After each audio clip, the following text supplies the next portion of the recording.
Sa Santa Ana Church sa Maynila makikita ang pinakamatandang painting sa Pilipinas na nasa kisame ng simbahan.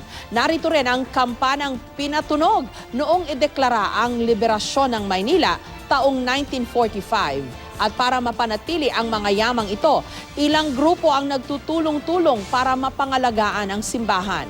May report si Joseph Moro.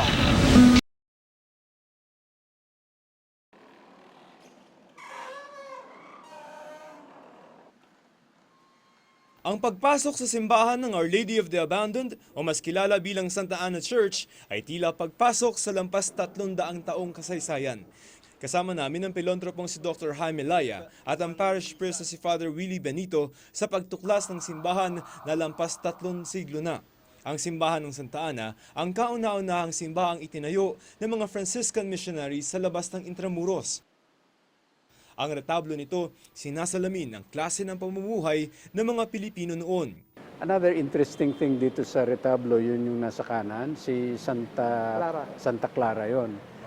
Among others, siya yung patroness ng mga labandera.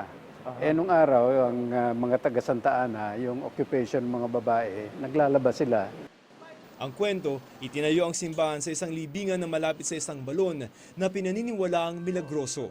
Nung sinaunang panahon pa, kumukuha ng tubig dito dahil pinaniniwalaan nila na milagroso yung tubig dito. Pero ang pinaka-espesyal sa simbahan ang imahe ng Our Lady of the Abandoned na dinala sa Pilipinas noong taong 1717. Kawangis ito ng kaparehong imahe ng Birhen sa Valencia, Spain. Pedestal ay galing sa galyon na ang pangalan ay Santo Cristo de Burgos.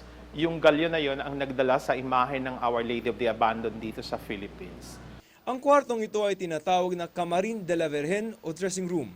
Sa kisame nito, tampok ang pinakamatandang datable painting sa Pilipinas. Ang kampana nito ang kampana nag-anunsyo ng liberasyon ng Maynila 70 taon na ang nakakaraan. Dito lamang po ang kauna-unahang simbahang nagpatugtog ng kampana pagpasok po ng mga Amerikano.